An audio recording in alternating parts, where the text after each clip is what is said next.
Video ఇంకా ఎక్కువ మందికి రీచ్ అవ్వాలంటే మీరు కామెంట్స్ పక్కన ఉన్న హైప్ అనే బటన్ కనుక ప్రెస్ చేశారంటే ఖచ్చితంగా ఈ వీడియో ఇంకెంతో మందికి రీచ్ అవుతుంది. గాయత్రి జ్యోతిష్యాల యూట్యూబ్ ఛానల్ ఎంతగానో ఆదరిస్తున్న ధనుసు రాశి వారందరికీ కూడా సంక్రాంతి శుభాకాంక్షలు. ఈ వీడియోకి సంక్రాంతి నుండి మీ జీవితం కొత్త మలుపులు తిరగబోతుందని ఎందుకు టైటిల్ పెట్టాము అంటే, కుజుడు హస్తంగతం అనేది కొద్ది రోజులుగా జరుగుతుంది. మే 11 వరకు ఉంది. ఈ ఎఫెక్ట్ అనేది ఆల్మోస్ట్ జూన్ 6 వరకు ఉంటుంది.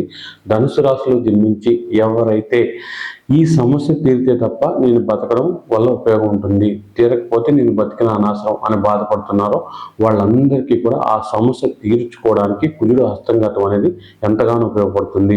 ఎవరైతే మెంటల్ స్ట్రెస్తో చాలా ఇబ్బంది పడుతున్నారో, లేకపోతే అప్పుల బాధలు అనమాట, అంటే అప్పులు ఇక్కడ తెచ్చి అక్కడ కట్టడం, అక్కడ తెచ్చి ఇక్కడ కట్టడం, ఇక్కడ తెచ్చి అక్కడ కట్టడం తప్ప తీరడం అనేది లేదు, ఉద్యోగంలో ఎదుగుదల లేదు, ఏం చేయాలో అర్థం కాదు, ఏదైనా బిజినెస్లో మనం ఇన్వెస్ట్ చేస్తే బూడిదైపోవడం అనమాట, అంటే పెట్టిన 10 రూపాయల్లో 2 రూపాయలు కూడా వెనక్కి రాకుండా బూడిదైపోవడం, ఇలా చాలా వరకు ఎంత వద్దనుకున్నా సరే ఇంకా ఏదో చేయాలని ఎన్నిసార్లు పోగొట్టుకున్నా ఇంకా డబ్బులు బిజినెస్ కోసం పెడుతూ ఏదో రకంగా మనం ఈ బిజినెస్లో సక్సెస్ అవ్వాలి, దానికోసం డిఫరెంట్ దైవారాధనలు, వేరే జ్యోతిష్ని కలవడం, రకరకాల మంత్రాలు, రకరకాల పూజలు, రకరకాల దానాలు చేసి విసిగిపోయిన ప్రతి ఒక్కరికి కూడా ఈ 6 నెలలు కూడా మీరు కొంతవరకు కష్టపడితే ఆ సమస్యలన్నీ తీరి మంచి ఫలితాలు వచ్చే అవకాశం ఉంటుంది. ఎవరైతే ప్రేమ వల్ల, వ్యామోహాల వల్ల, ఎఫ్ఐఆర్స్ వల్ల ఇంక ఏదో ఒకటి మోసపోయారో, నష్టపోయారో, దానివల్లే మ్యారేజ్ చేసుకోకుండా ఎప్పుడో ఒకసారి మనం ఇష్టపడిన వాళ్ళు, లేకపోతే మనం అనుకున్నది జరుగుతుందని ఆశపడుతున్నారో, అది జరగాలని కోరుకుంటున్నారో, ఎలా అయినా అది జరగాలని కోరుకుంటున్నారో, ఇలాంటి ముండోళ్ళందరికీ కూడా ఈ వీడియో ఎంతగానో ఉపయోగపడుతుంది. అలాగే ఈ టైం కూడా ఉపయోగపడుతుంది. ఈ కుజుడు హస్తంగతంలో మీ మనసులో ఉన్న ఇబ్బందుల్ని, కష్టాల్ని మీరు చీల్చి చెండాడితే ఖచ్చితంగా అవి పారిపోతాయి. మీకు ఈ 6 నెలల తర్వాత, కుజుడు హస్తంగతం తర్వాత మీరు అనుకున్న జీవితం ఖచ్చితంగా వచ్చే అవకాశం ఉంటుంది. మీకు రాహుమా దశ, కేతుమా దశ, శనిమా దశ, కుజమా దశ ఎంతటి కష్టమైన దశలో, అంతర్దశలు జరుగుతున్నా సరే ఒక్కసారి మీరు ఈ టైంలో కనుక గట్టిగా ప్రయత్నిస్తే ఖచ్చితంగా మీరు మీ సమస్యల్ని సమూలంగా పక్కన పడేసే అవకాశం ఉంటుంది. అది ఎలాగనేది ఈ వీడియోలో ముందు తెలుసుకుందాం. పరిష్కారం కోసం వెతికి అనేక డబ్బులు పోగొట్టుకుని అలసిపోయారా? ఇక మీ సమస్యలు ఎట్టి పరిస్థితుల్లోనూ తీరవనుకుంటున్నారా? అయితే ఒక్కసారి మీకు ఎటువంటి సమస్య ఉన్నా సరే గాయత్రి జ్యోతిషాలయాన్ని సంప్రదించండి. అసలు మీ సమస్యకు కారణమైన పాపగ్రహాలని కనిపెట్టి అవి పెట్టే బాధలకు దశమహావిద్యల ద్వారా, అలాగే ఇప్పుడు ఎంతో ఫేమస్ అవుతున్న సీక్రెట్ బుక్ మెథడ్ ద్వారా మీకు 100% సొల్యూషన్ కేవలం 2000 రూపాయలకు అందిస్తాం. మరి ఎటువంటి ఫీజు కూడా మీ నుండి ఎక్స్ట్రా వసూలు చేయం. కేవలం 40 నుంచి 60 రోజుల్లోపు మీ సమస్యకు 100కు 100% పరిష్కారం దొరుకుతుంది. దానికోసం మీరు మీ పుట్టిన తేదీ, పుట్టిన సమయం, పుట్టిన ఊరి వివరాలను 9160803649 అనే నంబర్కు వాట్సాప్ ద్వారా పంపించి గూగుల్ పే లేదా ఫోన్ పే ద్వారా 2000 రూపీస్ పే చేసి స్క్రీన్ షాట్ని అదే నెంబర్కి వాట్సాప్ ద్వారా పంపండి. కేవలం 10 రోజుల్లోపు, ఒక రోజు ముందుగా మీకు టైం ఇన్ఫార్మ్ చేసి ఆ టైంకి మేము ఫోన్ చేసి మీ సమస్యకు పరిష్కారం తెలుపుతాం. 100కు 100% మీ సమస్యకు పరిష్కారం దొరుకుతుంది. ఎప్పుడైనా సరే సూర్యుడికి దగ్గరగా ఏ గ్రహం వచ్చినా సరే అది తన శక్తిని కోల్పోతుంది. దాన్ని హస్తంగతం అంటారు. ఇప్పుడు అంటే డిసెంబరు, జనవరి నెలలో శుక్రుడు, కుజుడు, బుధుడు వచ్చారు. వీళ్ళందరూ కూడా తమ శక్తిని కోల్పోయారు. శుక్రుడు, గురుడు కోల్పోయినప్పుడు పంచాంగంలో మూడవని రాస్తారు. అందుకని అందరికీ తెలిసిందనమాట, మూడవరా బాబు ఇప్పుడు ఏం ముహూర్తాలు ఉండవు, పెళ్లిళ్ళకి కానీ మిగతా ఏట్లకి కానీ ముహూర్తాలు ఉండవు అని తెలుస్తుంది. అలా మిగతా గ్రహాల హస్తంగతం జరిగినప్పుడు పెద్దగా ఎవరు హైలైట్ చేయకపోవడం వల్ల మనకు తెలియదు అనమాట. రాహు అయినా, శని అయినా, ఎవరైనా సరే సూర్యుడికి దగ్గరికి వచ్చినప్పుడు వాళ్ళ శక్తిని కోల్పోయే అవకాశం ఉంటుంది. అలా సూర్యుడికి దగ్గరగా కుజుడు వచ్చాడు. ఈ కుజుడు మొత్తం అంటే 7 నెలల పాటు డిసెంబర్ 1 నుంచి మొదలై మే 11 వరకు ఉంటాడు. ఇంకో నెల ఎఫెక్ట్ ఖచ్చితంగా ఉంటుంది. జూన్ ఎండింగ్ వరకు కూడా ఈ హస్తంగతం ప్రభావం ఉంటుంది. ఎప్పుడైనా సరే హస్తంగతం ప్రభావం అనేది 1 నెల 2 నెలలే ఉంటుంది. ఈ కుజుడు హస్తంగతం అనేది ఇలా 7 నెలలు ఉండడం అనేది ఈ సంవత్సరంలో చాలా హైలైట్. ఎందుకంటే మన జీవితంలో మనం వీడియో మొదట్లో చెప్పుకున్నాం, మానసికంగా కుంగిపోవడం, అప్పుల బాధలు, చాలా వరకు ఏంటంటే మనకు పెళ్లిళ్ళు కాకపోవడానికి, మనం ఎమోషనల్గా డిస్టర్బ్ అవ్వడానికి కుజు దోషం కారణం అంటాం. కుజుడు 6, 8, 12లో ఉన్నా, 9లో ఉన్నా కుజు దోషమే. కుజుడు రాహుతోనూ, శనితోనూ, కేతుతోనూ కలిసిన కుజు దోషం. చాలా వరకు మనం అప్పులు అనమాట, అంటే ఏంటంటే ఇక్కడ తెచ్చి అక్కడ కట్టడం, అక్కడ తెచ్చి ఇక్కడ కట్టడం, ఇలా తీరకుండా ఆ అప్పులు పెరిగిపోవడం, వడ్డీలు కట్టడం, ఇంట్లో వాళ్ళకి తెలిసిన అప్పులు కొన్ని, మన మనసులోనే ఉన్న కొన్ని అప్పులు, అలాగే ఆ అప్పులు చేసింది కూడా ఏంటంటే మనం తినడానికో తాగడానికి ఎంజాయ్ చేయడానికో కాదనమాట. ఇంకా ఎదుగుదామని చెప్పి బిజినెస్ కోసమో లేకపోతే వేరే వాళ్ళని నమ్మి పెద్ద ఉద్యోగం ఇస్తారని ప్రమోషన్ కోసమో లేకపోతే వేరే ఉద్యోగం కోసం కట్టి మోసపోయిన డబ్బులు అనమాట. ఆ మోసపోయిన డబ్బుల కోసం వడ్డీ కడుతూ వాటిని ఎలా అయినా తీర్చడం కోసం శత విధాలుగా ప్రయత్నిస్తున్న ప్రతి ఒక్కరు కూడా ఈ హస్తంగతంలో కనుక మీరు ఈ సమస్య నుంచి బయటపడడానికి ప్రయత్నించండి. మీరు అనుకున్న డ్రీమ్ బిజినెస్ అనేది స్టార్ట్ చేస్తారు.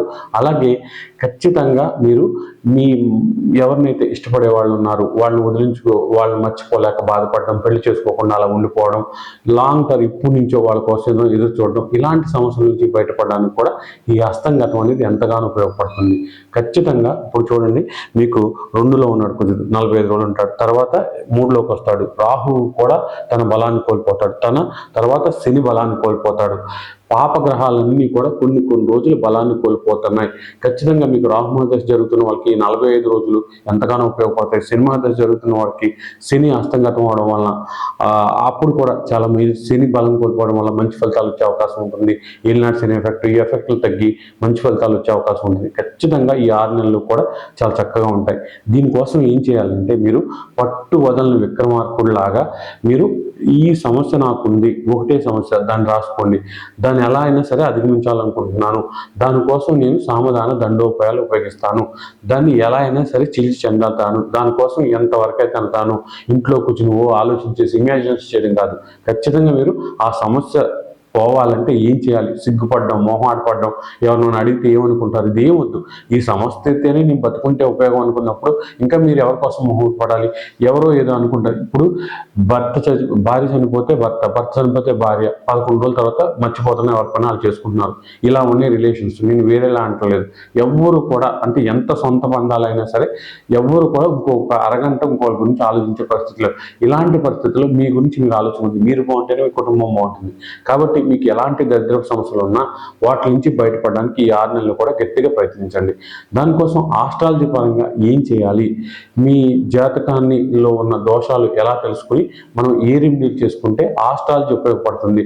ఆస్ట్రాలజీ ఉపయోగపడినంత మాత్రాన మీరు మంత్రాలు చదువుకుని ఇంట్లో కూర్చుంటే చింతకాయలు రాలు. ఖచ్చితంగా మంత్రాలు చదువుకుంటూ ఈ పూజలు చేసుకుంటూ మీ ప్రయత్నం కూడా చేస్తూ ఆ సమస్యలకి సొల్యూషన్ ఏంటనేది గట్టిగా అంటే గతంలో చాలాసార్లు ప్రయత్నించానండి, అప్పుడు అంతా కూడా వెనక్కే వచ్చిందంటే కుజుడు బలంగా ఉన్నప్పుడు ఇప్పుడు కూడా వెనక్కే వస్తుంది అనమాట. ఎందుకంటే కుజుడు బలంగా ఉన్నప్పుడు మనతో గేమ్ ఆడతాడనమాట. ఎలా అంటే ఒక నెల అంతా బాగుందనిపిస్తుంది, మళ్ళీ ఒక నెల సరిగ్గా లేదు, మళ్ళీ వెనక్కి వచ్చేస్తాడు అనమాట. ఇలా 10 ఏళ్ళు గడిచిపోయింది, 8 ఏళ్ళు గడిచిపోయింది, 5 ఏళ్ళు గడిచిపోయింది, 3 ఏళ్ళు గడిచిపోయింది. కానీ ఈ 6 నెలల్లో అలా జరగదు. మళ్ళీ వెనక్కి వస్తామనేది ఉండదు. ఖచ్చితంగా మీరు చేసే మంత్ర జపాలు, మీరు చేసే ప్రయత్నాలు అన్నీ కూడా మీకు 100% మంచి ఫలితాలను తీసుకొస్తాయి. కాబట్టి ధనుసు రాశిలో జన్మించి ఎవరైతే మానసికంగా, శారీరకంగా, ఫైనాన్షియల్గా నలిగిపోయారో వాళ్ళందరూ కూడా గట్టిగా ప్రయత్నించండి. మీరు తప్పకుండా మంచి ఫలితాలు పొందే అవకాశం ఉంటుంది. ఆస్ట్రాలజీ పరంగా ఏం చేయాలనే విషయాలు ఇప్పుడు తెలుసుకుందాం. ఆస్ట్రాలజీ పరంగా ఏం చేస్తారంటే ఈ సంవత్సరం మీ పైన ఏ గ్రహ ప్రభావం పాజిటివ్గా నెగిటివ్గానే ఉంది, అసలు ఏ గ్రహ ప్రభావం ఎక్కువగా ఉంది అని తెలుసుకోవడానికి సింపుల్ క్యాల్కులేషన్ చెప్తాను నేను. మీరు 5వ తారీఖు మార్చి నెల 1981లో పుట్టారనుకోండి, లేకపోతే 71లో పుట్టారనుకోండి, మీరు మీ డేట్ ఆఫ్ బర్త్ని ఇలా రాసుకుని ఇయర్ ఏదైతే ఉందో ఆ ఇయర్ని మీరు కన్సిడర్ చేయొద్దు. ఆ ఇయర్ని పక్కన పెట్టేయండి. ఆ ఇయర్ని తీసేసి మీ డేట్ ఆఫ్ పుట్టిన తేదీ నెల తీసుకోండి. పుట్టిన తేదీ నెల తీసుకుని ఇక్కడ మీరు 2026ని వేయండి. 226 సున్నాకి విలువ లేదు కాబట్టి 226 ఈ మొత్తం కౌంట్ చేయండి. మీరు పుట్టిన తేదీ, మంత్, అలాగే 2026, 5, 3, 8, 9, 10, 11, 12, 12, 6, 18. 18 అంటే 1 + 8 మళ్ళీ 9 అంటే 9. 9 అంటే కుజుడు అనమాట. ఈ సంవత్సరం ఈ డేట్ ఆఫ్ బర్త్తో పుట్టిన వాళ్ళ మీద కుజుడు ప్రభావం ఎక్కువగా ఉంటుంది. మీకు 1 వచ్చింది అనుకోండి, సూర్యుడు ప్రభావం ఉంది. 2 వస్తే చంద్రుడి ప్రభావం, 3 వస్తే గురు ప్రభావం, 4 వస్తే రాహు ప్రభావం, 5 వస్తే బుధుడి ప్రభావం, 6 వస్తే శుక్రుడి ప్రభావం, 7 వస్తే కేతు ప్రభావం, 8 వస్తే శని ప్రభావం. ఇలా ఏ గ్రహం ఎఫెక్ట్ ఉందో చూడండి. మీరు ఎప్పుడైనా సరే పాపగ్రహాలు 4 వచ్చింది అనుకోండి, ఎప్పుడైనా మీకు ఇప్పుడు ఈ సంవత్సరం వచ్చినా లేకపోతే పోయిన సంవత్సరం వచ్చినా 4 వచ్చినప్పుడు రఫ్ ఆడేద్దా సంవత్సరం, యాక్సిడెంట్లు అవ్వడం, మొత్తం ఐపీలు పెట్టేయడం, రకరకాలుగా ఉంటుంది. ఉంటుందన్నమాట. కాబట్టి మీరు ఖచ్చితంగా ఈ సంవత్సరం ఎక్కువ శాతం ఈ గ్రహం ఎఫెక్ట్ ఉంటుందన్నమాట. కాబట్టి ఆ గ్రహానికి సంబంధించిన ధ్యాన శ్లోకం ప్రతి పంచాంగంలోనూ ఉంటుంది. లేదంటే ఆ గ్రహానికి అధిదేవత, ఇప్పుడు సుబ్రహ్మణ్య స్వామి కుజుడికి, అలాగే ఏ గ్రహం అయితే దానికి సంబంధించిన అధిదేవత ఆరాధన అనేది చేసుకోవచ్చు. లేకపోతే ఆ గ్రహానికి సంబంధించిన ధ్యాన శ్లోకాన్ని రోజు 300 500 గట్టిగా చదవాలన్నమాట. 6 నెలల వరకు కూడా దీన్ని చదువుతూనే ఉండాలి. దీంతో పాటు మీరు చేయాల్సింది ఏంటంటే చీమలకి ఒక 2 స్పూన్లు పంచదార రోజు మర్చిపోకుండా వేయండి. కుదిరితే అందులో పాలు, బొంబాయి రవ్వ, కొంచెం తేనె, నెయ్యి ఇవి కలిపేసినా పర్లేదు. కుదరదు అనుకున్న వాళ్ళు 2 స్పూన్లు రోజు పంచదార వేస్తూ ఉండండి. మీ ఓపికను బట్టి ఇలా చేస్తూనే ఉండండి. ఇది 6 నెలలు కంటిన్యూగా చేయాలి. దీనివల్ల మీకు కర్మ పోతుంది. ఖచ్చితంగా మీరు అనుకున్నది జరుగుతుంది. ఈ చీమలకు పంచదార వేయడం, అలాగే ఈ ఈ ఈ మంత్రం చదవడం. దీంతో పాటు మీరు ఏం చేస్తున్నారంటే మీ లగ్నాధిపతి ఎవరో చూడండి. ఆ లగ్నాధిపతి మీకు ఏ దశ నడుస్తుందో ఆ దశానాథుడు, వీళ్ళిద్దరికి సంబంధించి జపాలు చేయించండి. మీకు పెద్ద పెద్ద సమస్యలు ఉంటే ఖచ్చితంగా ఈ జపాలు చేయిస్తేనే మనం చేసే చిన్న చిన్నవన్నీ కూడా బాగా ఉపయోగపడతాయి అన్నమాట. కాబట్టి ఈ రెండింటికి జపాలు చేయించండి. జపాలు చేయించేసి అప్పుడు దీనికి సంబంధించిన మంత్రం చదవడం, చీమలకు పంచదార వేయడం. దీంతో పాటు మీరు ఈ గ్రహం ఏదైతే ఉందో ఆ గ్రహం రోజున ఆ మంత్రాన్ని ఎక్కువ చదవడం, దానికి సంబంధించిన దేవత ఎవరైతే ఉంటారో కుజుడికి సుబ్రహ్మణ్య స్వామి మంగళవారం ఆ రోజు ఆ ఆలయానికి వెళ్ళడం, ఇంకా ఎక్కువగా మంగళవారం నిష్టగా ఉండడం, ఇలాంటివి చేయండి. ఒక 6 నెలలు అలా చేయండి. 2-3 నెలల తర్వాత అసలు ఇది జరగదు, చాలా కష్టం, అనవసరంగా దీన్ని మొదలు పెట్టాను అని వచ్చినా సరే మీరు వదలొద్దు. 6 నెలల దాకా మంచో చెడో చేస్తానని గట్టిగా ప్రయత్నించండి. గతం ఇప్పుడు వేరనమాట. ఎందుకంటే కుజుడు బలంగా ఉన్నప్పుడు మనకు ఒక నెల ఫలితం అవుతుంది, ఒక నెల నిరాశగా ఉంటుంది, ఓ 10 రోజులు బాగుంటుంది, 10 రోజులు బాగోదు. ఇప్పుడు అలా ఖచ్చితంగా ఉండదు. కుజుడు బలహీన పడినప్పుడు మనం బ్యాక్ రావడం అనేది ఉండదు. మీరు మానసికంగా గట్టిగా ప్రయత్నించండి, ఖచ్చితంగా జరుగుతుంది. బ్యాక్ వచ్చేది ఎవరంటే రాహు దశ, కేతు దశ, రాహు అంతర్దశ, కేతు అంతర్దశ వచ్చిన వాళ్ళకి ఏంటంటే తొందరగా ఇసుకొచ్చేస్తుంది, జరగదనిపిస్తుంది అనమాట. కాబట్టి ఎట్టి పరిస్థితులను వదలొద్దు. ఖచ్చితంగా ప్రయత్నిస్తే 6 నెలల్లో మీ సమస్య ఖచ్చితంగా తీరుతుంది. మీరు ఎంత దరిద్ర బాధల నుంచి అనేది ఖచ్చితంగా బయటపడతారు. మీకు ఏదైతే డ్రీమ్ ఉందో దానికి సంబంధించిన దారి కనపడుతుంది, మీరు అనుకున్నది జరుగుతుంది.